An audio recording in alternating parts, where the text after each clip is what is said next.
வணக்கம். இன்றைய தலைப்புச் செய்திகள். அனைத்து அரசு துறைகளிலும் சர்வீஸ் பிளேஸ்மெண்ட் சென்ற அரசு ஊழியர்கள் பட்டியல்களை திரட்ட கவர்னர் உத்தரவு. பிரதமர் புதுச்சேரி வந்த பொழுது பெஸ்ட் புதுச்சேரியாக மாற்றுவேன் என்று கூறினார். ஆனால் தற்போது வர்ஸ்டாக மாறியுள்ளது. சட்டமன்ற உறுப்பினர் நேரு குற்றம் சாட்டு. பாகு சிவன் கோவில் மீது வெடிகுண்டை வீசி இன்ஸ்டாகிராமில் வீடியோ பதிவிட்ட இளைஞர்கள்.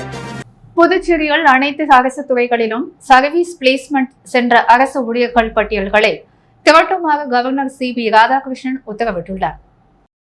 புதுச்சேரியில் புதியதாக பொறுப்பேற்கும் ஆட்சியாளர்கள் அவரவர் விருப்பப்பட்ட அரசு ஊழியர்களை சர்வீஸ் பிளேஸ்மெண்ட் அடிப்படையில் சொந்த பணிக்கு அழைத்துக் கொள்வது வழக்கமாக இருந்து வருகிறது.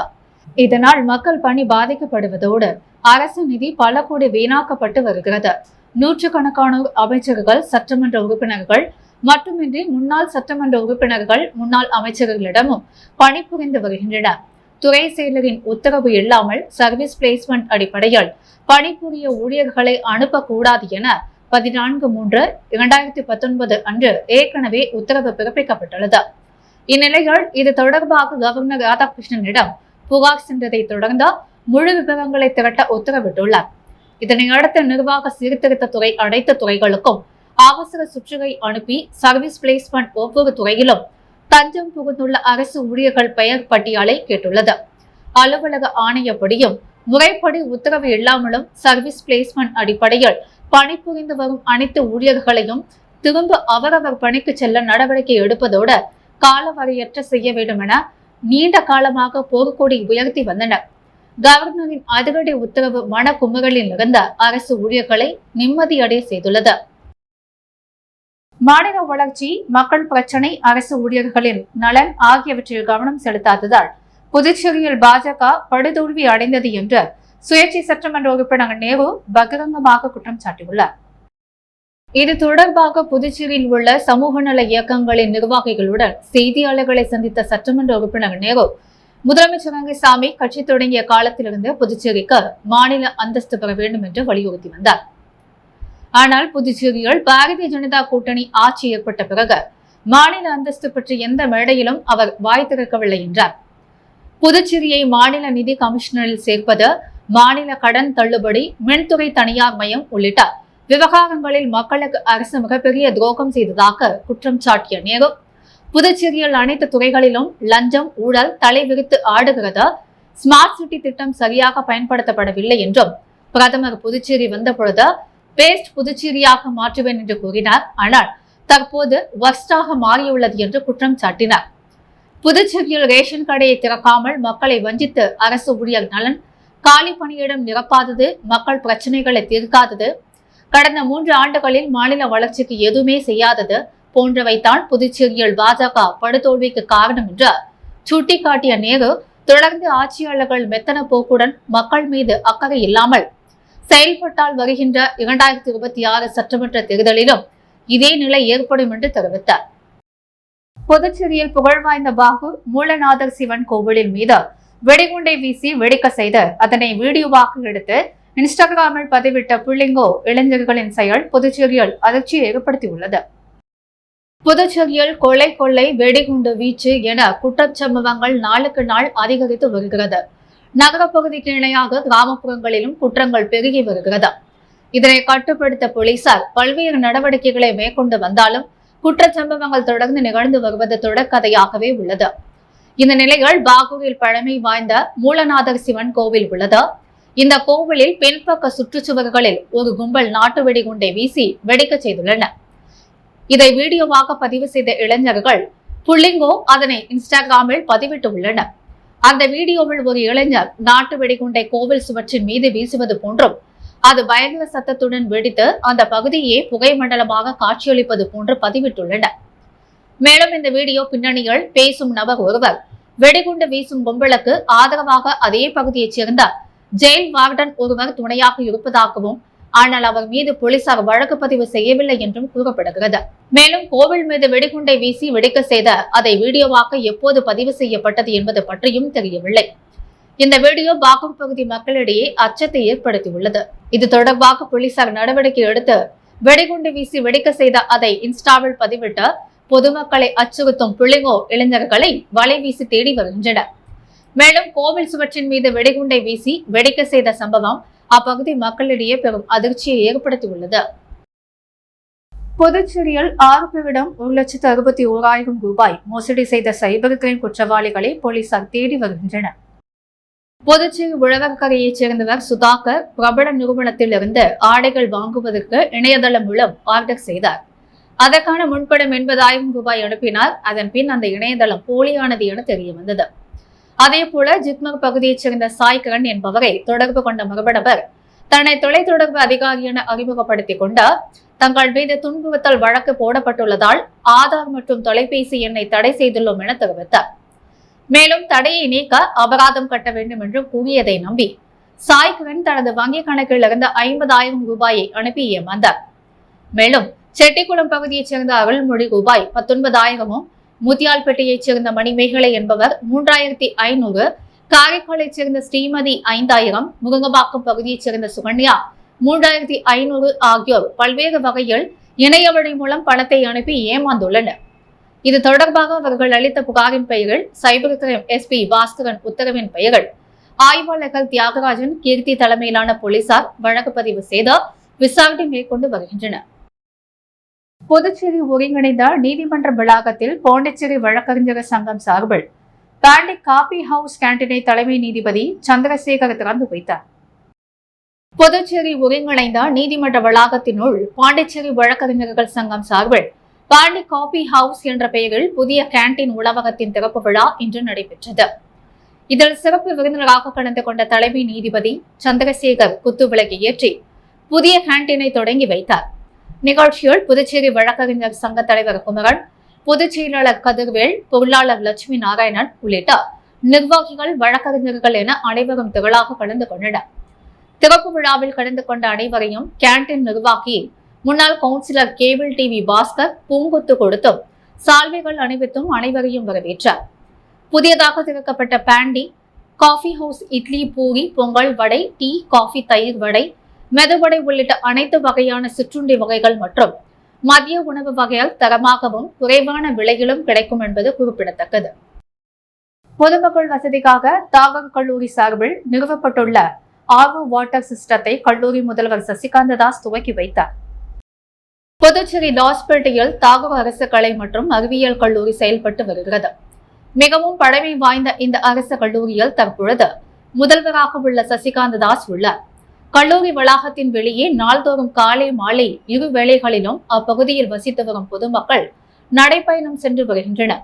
மேலும் அங்கு சிறுவர்கள் முதல் இளைஞர்கள் வரை பல்வேறு விளையாட்டுகளையும் விளையாடி வருகின்றனர். ஆனால் அவர்களுக்கு அப்பகுதியில் குடித்தண்ணீர் வசதிகள் எதுவும் இல்லை. இதனால் அப்பகுதியில் நடைபயணம் மேற்கொள்பவர்கள், விளையாடுபவர்கள் குடித்தண்ணீருக்காக அலைய வேண்டிய சூழல் உள்ளது. இதனை பார்த்த தாகூர் அரசு கல்லூரி முதல்வர் சசிகாந்த தாஸ் தனது முயற்சியில் கல்லூரி நிதியில் இருந்த கல்லூரிக்கு வெளியே RO வாட்டர் சிஸ்டத்தை நிறுவியுள்ளார். அதன் திறப்பு விழா நடைபெற்றது. கல்லூரி முதல்வர் சசிகாந்த தாஸ் கலந்து கொண்டு பொதுமக்கள் வசதிக்காக கல்லூரி சார்பில் நிறுவப்பட்டுள்ள RO வாட்டர் சிஸ்டத்தை துவக்கி வைத்தார். கல்லூரி பேராசிரியர்கள், ஊழியர்கள் இருந்தனர். இதன் மூலம் அப்பகுதியில் நடைபயணம் மேற்கொள்பவர்கள், விளையாடும் சிறுவர்கள், இளைஞர்கள் பல பயன்பெற்றுள்ளனர். மேலும் அப்பகுதியில் பறவைகள், விலங்குகளுக்காக தண்ணீர் தொட்டியை அமைத்துள்ளார். கல்லூரி முதல்வரின் இந்த சேவையை அவ்வழியாக செல்பவர்கள் பாராட்டி வருகின்றனர். சட்டமன்ற உறுப்பினர் அனிபால் கென்னடியின் பிறந்த நாளை ஒட்டி பல்வேறு நலத்திட்ட உதவிகள் வழங்கப்பட்டது. புதுச்சேரி திமுக துணை அமைப்பாளரும் ஒப்பனம் தொகுதி சட்டமன்ற உறுப்பினருமான அனிபால் கென்னடியின் பிறந்தநாள் விழா இன்று பல்வேறு நலத்திட்ட உதவிகள் வழங்கி வெகு விமரிசையாக கொண்டாடப்பட்டது. இதில் சிறப்பு விருந்தினராக திமுக கழக மாநில அமைப்பாளரும் எதிர்க்கட்சி தலைவருமான சிவா மற்றும் சட்டமன்ற உறுப்பினர்கள் செந்தில்குமார், சம்பத் ஆகியோர் கலந்து கொண்டு சட்டமன்ற உறுப்பினர் அனிபால் கென்னடிக்கு பொன்னாடை போற்றி பூங்கொத்து கொடுத்து வாழ்த்துக்களை தெரிவித்தனர். தொடர்ந்து பல்வேறு உதவிகளையும் அவர்கள் தொடங்கி வைத்தனர். இந்நிகழ்ச்சியில் திமுக நிர்வாகிகள், உறுப்பினர்கள் திரளாக பலர் கலந்து கொண்டனர். புதுச்சேரியில் நேற்று முழுவதும் மிதமான மழை பெய்து வந்ததால் வாகன ஓட்டிகள் மற்றும் பொதுமக்கள் குடைகள் பிடித்தபடியும் மழையில் நனைந்தபடியும் சென்றனர். புதுச்சேரியில் கடந்த சில நாட்களாக வானம் மேக மூட்டத்துடன் காணப்பட்டு மழையும் இல்லாமல் வெயிலும் இல்லாமல் இறுக்கமான சூழ்நிலை காணப்பட்டு வருகிறது. இருப்பினும் கடந்த சில நாட்களாக கடுமையான அனல் காற்றுடன் கடும் வெப்பம் நிலவி வந்தது. ஆனால் நேற்று மாலையிலிருந்து வானம் மேகமூட்டத்துடன் காணப்பட்டு வந்த நிலையில் மாலையில் கருமேகங்கள் சூழ்ந்து குளிர்ச்சியான சூழல் காணப்பட்டு வந்தது. இந்நிலையில் இரவு முழுவதும் இடி மின்னலுடன் கூடிய மிதமான மழை பெய்து வந்தது. இதனால் வெயிலில் அவதிப்பட்ட மக்கள் குளிர்ச்சியால் மகிழ்ச்சி அடைந்தனர். புதுச்சேரி நகர பகுதிகளான லாஸ்பேட்டை, முதியால்பேட்டை, சாரம், ராஜ்பவன் உள்ளிட்ட நகர பகுதிகளில் மழை பெய்து இதேபோன்ற கிராமப்புறங்களான திருக்குன்னூர், மண்ணாடிப்பட்டு, வெள்ளினூர், சேதராப்பட்டு, பாகூர் உள்ளிட்ட பகுதிகளிலும் இடி மின்னலுடன் மிதமான மழை பெய்தது. இதனால் வாகன ஓட்டிகள் மற்றும் பாதசாரிகள் சில குடைகளை பிடித்தபடியும் சிலர் மழையில் நனைந்தபடியும் சென்றனர். தொடர்ந்து காலை முதல் லேசான மழை பெய்து வருவதால் வேலைக்கு சென்றவர்கள் பலர் மழையில் நனைந்தபடியும் குடைகளை பிடித்தபடியும் சென்றனர். இதனால் பகல் நேரத்தில் வெயிலின் தாக்கம் குறைந்து இதமான சூழல் நிலவி வருவதால் மக்கள் மற்றும் விவசாயிகள் மகிழ்ச்சி அடைந்துள்ளனர். புதுச்சேரி பெரிய கடை காவல் நிலைய எல்லைக்குட்பட்ட பகுதிகளில் போலீசார் திடீர் சோதனையில் ஈடுபட்டனர். புதுச்சேரியில் ஆபரேஷன் விடியல் என்ற பெயரில் போலீசார் அவ்வப்போது திடீர் சோதனைகளை நடத்தி வருகின்றனர். அந்த வகையில் பெரிய கடை காவல் நிலையம் எல்லைக்குட்பட்ட அனைத்து பெட்டிக்கடை, டீ கடைகளில் புதுவை அரசு தடை செய்யப்பட்ட போதைப் பொருட்களை வைத்திருக்கிறார்களா, விற்பனை செய்யப்படுகின்றார்களா என்று அனைத்து கடைகளிலும் சோதனை செய்தனர். இந்த சோதனையில் கிழக்கு பகுதி காவல் கண்காணிப்பாளர் லட்சுமி, சௌதன்யா மற்றும் பெரிய கடை ஆய்வாளர் ஜெய்சங்கர், உதவி ஆய்வாளர் முருகன் மற்றும் குற்றப்பிரிவு காவலர்கள் பல கலந்து கொண்டார். நேரு வீதி, காந்தி வீதி, மிஷன் வீதி உள்ளிட்ட இடங்களில் திடீர் சோதனையில் ஈடுபட்டனர். அரியாங்குப்பம் ஸ்ரீ திரௌபதி அம்மன் ஆலயத்தின் பிரம்மோற்சவ விழாவை முன்னிட்டு சுவாமி திருவீதி உலா நடைபெற்றது. புதுச்சேரி மாநிலம் அரியாங்குப்பம் சுப்பையா நகர பகுதியில் எழுந்தருளி உள்ள அருள்மிகு ஸ்ரீ திரௌபதி அம்மன் ஆலயத்தில் பிரம்மோற்சவ விழாவை முன்னிட்டு கடந்த மாதம் காப்பு கட்டி கொடியேற்றப்பட்ட பிரம்மோற்சவ விழா துவங்கி நடைபெற்று வருகிறது. இதில் தினந்தோறும் அம்மனுக்கு சிறப்பு அபிஷேக ஆராதனைகளுடன் சுவாமி திருவீதி உலா நடைபெற்று வருகிறது. இதில் நேற்று மாலை தெற்கு வீதியாளர்கள் உபயத்தில் அம்மனுக்கு பால், தயிர், பஞ்சாமிர்தம், சந்தனம், பன்னீர் உள்ளிட்ட பல்வேறு திரவியங்களால் ஆன சிறப்பு அபிஷேகங்கள் நடைபெற்று சிறப்பு பூஜைகள் செய்யப்பட்ட மகா தீபாரதனைகள் காண்பிக்கப்பட்டது. தொடர்ந்து குதிரை வாகனம், கருட வாகனம் உள்ளிட்ட வாகனங்களில் சுவாமி திருவீதி உலா நடைபெற்றது. இதில் சிறப்பு விருந்தினராக அரியாங்குப்பம் கொம்யூன் முன்னாள் சேர்மன் ஆனந்தன் இவ்விழாவில் கலந்து கொண்டு சுவாமி தரிசனம் செய்தார். மேலும் இவ்விழாவில் ஏராளமான பக்தர்கள் கலந்து கொண்டு சுவாமி தரிசனம் செய்து வழிபட்டனர். இந்நிகழ்ச்சிக்கான ஏற்பாடுகளை ஆலய அறங்காவலர் குழுவினர் மற்றும் கிராம பொதுமக்கள் இணைந்து செய்திருந்தனர். Puducherry Akash educational service limited போட்டித் தேர்வு மையத்தில் படித்த மாணவர் பாரதி நீட் தேர்வில் 700 மதிப்பெண் பெற்று சாதனை படைத்துள்ளார். ஆகாஷ் எஜுகேஷனல் சர்வீஸ் லிமிடெட் தேசிய அளவிலான போட்டித் தேர்வுகளுக்கு மாணவர்களை தயார் செய்யும் சேவைகளில் முன்னணி கல்வி நிறுவனமான திகழ்ந்து வருகிறது. அண்மையில் நடைபெற்று முடிந்த இளங்கலை மருத்துவ படிப்புக்கான தேசிய தகுதிக்கான நுழைவுத் தேர்வு முடிவுகள் நேற்று வெளியானது. இதில் Akash educational services limited Puducherry மாநில பயிற்சி மையத்தில் பயின்ற எஸ் பாரதி என்ற மாணவர் 2024ஆம் ஆண்டுக்கான இளங்கலை மருத்துவ படிப்பில் சேருவதற்கான தேசிய தகுதி தேர்வில் 700 மதிப்பெண்களை பெற்ற அகில இந்திய அளவில் 1883வது இடத்தை பெற்று சாதனை படைத்துள்ளார். அசாதாரண சாதனை புரிந்த மாணவர்களுக்கு பாராட்டு தெரிவிக்கும் நிகழ்ச்சி ஆகாஷ் எஜுகேஷன் சர்வீஸ் மையத்தில் நடைபெற்றது. சிறப்பு விருந்தினராக கலந்து கொண்ட ஆகாஷ் எஜுகேஷன் சர்வீஸ் லிமிடெட் நிறுவனத்தின் தலைமை கல்வி மற்றும் வணிக பிரிவு தலைவர் தீரஜ் மிஸ்ரா கலந்து கொண்டு அசாதாரண சாதனைகளை புரிந்த மாணவர்களை வெகுவாக பாராட்டினார். தொடர்ந்து அவர் கூறும்பொழுது, மாணவர்களின் இதுபோன்ற முன்மாதிரியான சாதனைகளை தங்கள் நிறுவனம் மனதார மகிழ்ச்சியோடு வாழ்த்துகிறது என்றும் 20 லட்சத்துக்கும் அதிகமான மாணவர்கள் 2024ஆம் ஆண்டுக்கான தேசிய தகுதி தேர்வு எழுதினார்கள். மாணவர்களின் கடின உழைப்பு மற்றும் அர்ப்பணிப்பு, பெற்றோரின் ஆதரவு ஆகியவைகள் ஒவ்வொரு மாணவர்களின் சாதனைக்கு பறைசாற்றுகிறது என்று அவர் குறிப்பிட்டார். நிகழ்ச்சியில் புதுச்சேரி ஆகாஷ் எஜுகேஷனல் சர்வீஸ் மைய பேராசிரியர்கள், நிர்வாகிகள் என அனைவரும் திரளாக கலந்து கொண்டனர். ஆண்டியார்பாளையம் கிராமத்தில் எழுந்ததில் உள்ள ஸ்ரீ எல்லையம்மன் மற்றும் முத்துமாரியம்மன் ஆலய கும்பாபிஷேகத்தை முன்னிட்டு யாககால பூஜை துவங்கியது. அரியாங்குப்பம் கொம்யூன் ஆண்டியார்பாளையம் அருள்மிகு ஸ்ரீ எல்லையம்மன் மற்றும் ஸ்ரீ முத்துமாரியம்மன் தேவஸ்தானம் அஷ்டபந்தன புனராவர்த்தன மகா கும்பாபிஷேக வைபவம் தொடங்கியது. வருகின்ற 9/6/2024 ஞாயிற்றுக்கிழமை அன்று காலை 7:15 மணிக்கு மேல் 8:15 மணிக்குள் மகா கும்பாபிஷேகம் நடைபெற உள்ளது. அதனை முன்னிட்டு மங்கள இசையுடன் தொடங்கிய நிகழ்ச்சியில் விக்னேஸ்வர பூஜை, மகா கணபதி ஹோமம், சௌபாக்கிய அஷ்டலட்சுமி ஹோமம், தன பூஜை, கோ பூஜை, சுமங்கலி பூஜை, பூர்ணாஹீதி தீபாரதனை காண்பிக்கப்பட்டு வாஸ்து சாந்தி, கும்ப அலங்காரம், கலச ஸ்தாபனம், முதற்கால யாகசாலை பூஜை, 2ஆம் கால, 3ஆம் கால, 4ஆம் கால யாகசாலை பூஜைகள் நடைபெற்று வருகிறது. 9/6/2024 ஞாயிற்றுக்கிழமை அன்று காலை 6:45 மணிக்கு யாத்ராதானம் கலசங்கள் புறப்பட்டு காலை 7:15 மணிக்கு மூலவர் ஸ்ரீ இளையம்மன் மகா கும்பாபிஷேகம் பெரும்படைகள் தீப ஆராதனையும், அதனைத் தொடர்ந்து காலை 7:45 மணிக்கு பரிவார விமானம், மூலவர் விமானம், ராஜகோபுரங்கள் கும்பாபிஷேகமும், 8:10 மணிக்கு மூலவர் ஸ்ரீ முத்துமாரியம்மன் மகா கும்பாபிஷேகம் பெரும் படையால் தீபாராதனையும், 9:15 மணிக்கு தீர்த்த பிரசாதம், ஆசாரிய உற்சவம், எஜமானர் உற்சவம், அதனைத் தொடர்ந்து மாலை முத்துமாரி அம்மனுக்கு மகா அபிஷேகம் செய்த அம்மன் திருவிதி உலா நடைபெற உள்ளது. அதற்கான ஏற்பாடுகளை கிராம பஞ்சாயத்துதாரர்கள், ஆண்டியார்பாளையம் கிராமவாசிகள் செய்திருந்தனர்.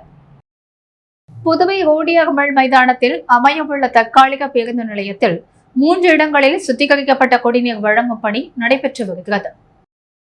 புதுவை புதிய பேருந்து நிலையத்தில் ஸ்மார்ட் சிட்டி திட்டத்தின் கீழ் மேம்பாட்டு பணிகள் ரூபாய் 30 கோடி செலவில் நடந்து வருகிறது. இதற்காக பேருந்து தற்காலிகமாக இடமாற்றம் செய்யப்பட்டு ரோடியர்மல் மைதானத்திலிருந்து பேருந்துகள் இயக்கப்பட உள்ளன. இதற்காக அங்கு மணல் நிரப்பப்பட்டு மேடு பள்ளங்கள் சரி செய்யப்பட்டன. அதன் பின்னர் கழிப்பிடம் கட்டப்பட்டது. மின்சார வசதி செய்யப்பட்ட ஹைமாஸ் விளக்குகள் பொருத்தப்பட்டுள்ளது.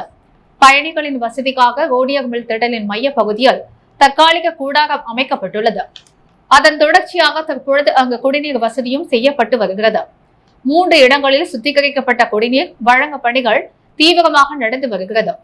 இறுதிக்கட்ட பணிகள் நடந்து வருவதால் விரைவில் பேருந்து நிலையம் பயன்பாட்டுக்கு வரும் என்று எதிர்பார்க்கப்படுகிறது. புதுச்சேரி நகர பகுதியில் ரூபாய் 3 கோடி செலவில் 32 சந்திப்புகளில் புதிய சிக்னல் அமைக்கும் பணி மும்முரமாக நடைபெற்று வருகிறது. புதுச்சேரியில் நாளுக்கு நாள் வாகன போக்குவரத்து அதிகரித்து வருகிறது. அதை ஈடு கொடுக்க முடியாமல் சாலைகள் திணறி வருகின்றன. குறிப்பாக சிக்னல்களிலும் வாகனங்கள் அணிவகுத்து நிற்கின்றன. ஆனால் நகர பகுதியில் பல இடங்களில் அமைக்கப்பட்டுள்ள சிக்னல்கள் முழுவதுமாக செயல்படவில்லை. பல இடங்களில் சிக்னல்கள் அமைக்கப்பட்டுள்ள இரும்பு கம்பங்களும் சரிந்து போய் கிடக்கின்றன. சிக்னல் செயல்படாத இடங்களில் போக்குவரத்து நெரிசல் ஏற்பட்டு நீண்ட நேரம் வாகன ஓட்டிகள் காத்து கிடக்கும் நிலை ஏற்பட்டுள்ளது. இந்த நிலையில் நகர பகுதியில் ரூபாய் 3 கோடி செலவில் 32 சந்திப்புகளில் புதிய சிக்னல்கள் அமைக்க பணிகள் தொடங்கியுள்ளது. விரைவில் இருண்டு கிடக்கும் சிக்னல்கள் அனைத்துமே புதுப்பொலிவுடன் வாகனங்களுக்கு வழிகாட்ட உள்ளன. புதுச்சேரியில் இன்று தங்கம் மற்றும் வெள்ளி விலை நிலவரம். முத்து கோல்ட் ஹவுஸ் வழங்கும் இன்றைய தங்கம் மற்றும் வெள்ளி விலை நிலவரம். தங்கம் 1 கிராம் 6760 ரூபாய். வெள்ளி 1 கிராம் 97 ரூபாய் 50 காசுகள். மீண்டும் இன்றைய முக்கிய செய்திகள். அனைத்து அரசு துறைகளிலும் சர்வீஸ் பிளேஸ்மெண்ட் சென்ற அரசு ஊழியர்கள் பட்டியல்களை திரட்ட கவர்னர் உத்தரவு. பிரதமர் புதுச்சேரி வந்த பொழுது பெஸ்ட் புதுச்சேரியாக மாற்றுவேன் என்று கூறினார். ஆனால் தற்போது வர்ஸ்டாக மாறியுள்ளது. சட்டமன்ற உறுப்பினர் நேரு குற்றம் சாட்டு. பாபு சிவன் கோவில் மீது வெடிகுண்டை வீசி இன்ஸ்டாகிராமில் வீடியோ பதிவிட்ட இளைஞர்கள். புதுவையை வெப்பத்திலிருந்து மீட்டெடுத்த நேற்றைய மழை. குளிர்ச்சியான சூழலில் மக்கள் மகிழ்ச்சி. ஆபரேஷன் விடியல் பெயரில் பெரிய கடை காவல் நிலைய எல்லைக்குட்பட்ட பகுதிகளில் போலீசார் சோதனை. இத்துடன் எஸ் மீடியா செய்திகள் நிறைவடைகிறது. வணக்கம்.